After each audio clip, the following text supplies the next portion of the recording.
Call of Duty is one of the biggest franchises in the world, and one of the most popular titles in that franchise is Call of Duty Black Ops 2. I bring this up today because there's apparently a new Mandela effect going around in regards to its box art. So here's that artwork. I'm going to give you a second to look it over and see if everything looks as you might remember it. The detail that is seemingly freaking out so many people is that there is now a knife in one of his hands instead of another gun. Now, if you didn't put in hundreds of hours into this game, I can understand why it doesn't seem that shocking to you. But to many, this is an insane change.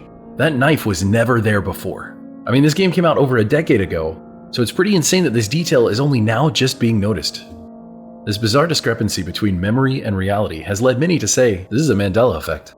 I even showed it to a friend of mine that plays these games every single year, and even he said, that's not the original box art.